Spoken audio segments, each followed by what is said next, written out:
Hey everybody, it's Jaywright, and today we'll be talking about the Portal 2 Lab Rat comics. Yeah, this probably isn't a favorite subject to some. Speaking of subjects, why did Doug place Chell at the top of the testing list? Couldn't she still have saved Aperture being test subject number 1498? Well, I think he was possibly trying to avoid a shortage of the built-in euphoric response to testing. How could this be the case? Well, looking at what we have of GLaDOS's early history, Doug seems to be the smartest person in the development team, and when we see his personal workspace, it's fairly large, populated with quite a few of Aperture's central technologies used for testing, making me think he is somewhat in charge of that area. Dealing with all the testing equipment, he most likely would also have been informed with full details on the testing euphoric response in GLaDOS's chassis, and probably guessed that it would eventually fail. Thus, he wanted to get Chell out of the testing system first because he wanted to give her the best chance of surviving being entirely in GLaDOS's hands, figuring out the situation, and escaping. But why Chell? Why not one of the thousands of other test subjects? Well, in his own words, Doug knew Chell was the one because of a hunch. But I don't think this is the case. I think Doug had a personal reason for getting Chell out of the testing system first and lied to the companion cube. Why?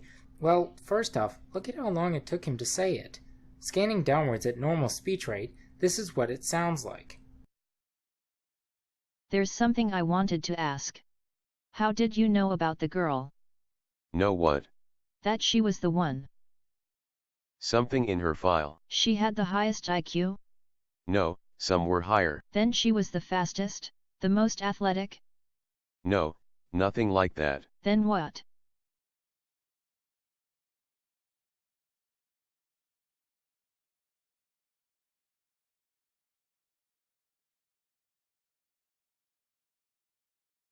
A hunch.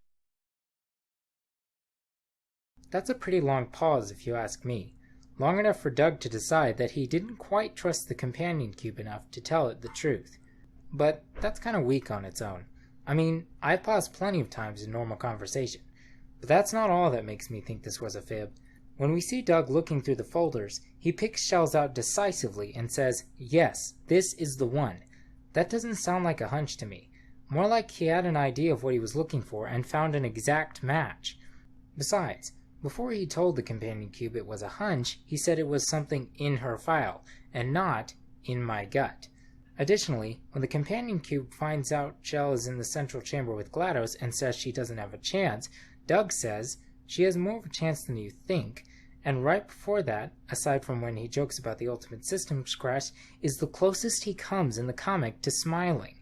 Like he knew for sure that she could do it, and he finds the fact pleasing in more than a "I'm finally gonna get out of here" way. So what was in Chell's file that tipped Doug off? Well, the last thing in the comic is a very clear view of Chell's tenacity report, which indicates it's important to the story. This is what I think he noticed. But that's not the only place in the comic where we see high tenacity shown. There are two other places. Page 14, where Chell is getting dragged back inside and Ratman looks like that, and page 17, when he discovers the power to the long-term suspension system is out and again looks like that. It seems that he also is highly tenacious, and plus, as GLaDOS mentions in Portal 2 cooperative testing at the end of Extra Chamber 5, Chell was unusually tough. Who also gets that kind of mention after avoiding capture for weeks? Doug Ratman. What makes you so different? GLaDOS asks, before he additionally survives long enough for his hair to go from still nicely trimmed at this point in the story to the bushy mop you see later on. Slow down a minute. What am I trying to say here? Well, I can't tell you just yet for the sake of making a dramatic point, though you may figure it out on your own. But to get back to the reasoning. Looking at the comic, Doug and Chell seem to be about the same age.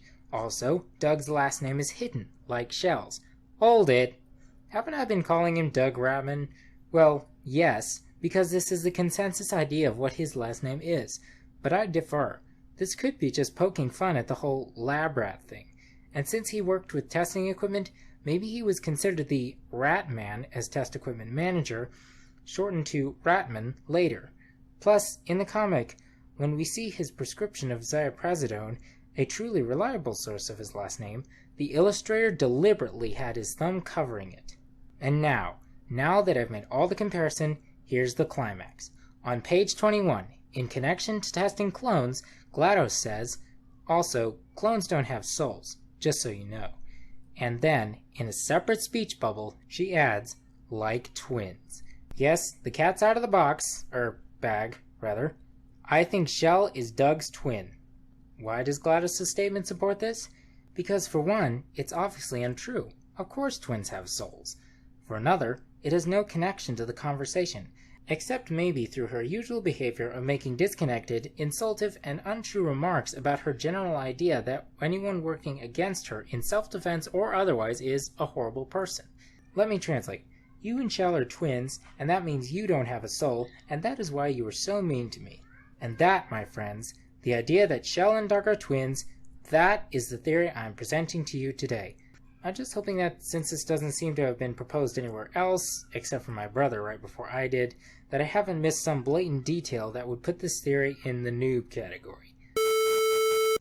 Okay, after I did all the fancy recording and everything, I remembered something. On page 3, when Ratman first sees Chell, he says, "Can she truly be awake after all this time?"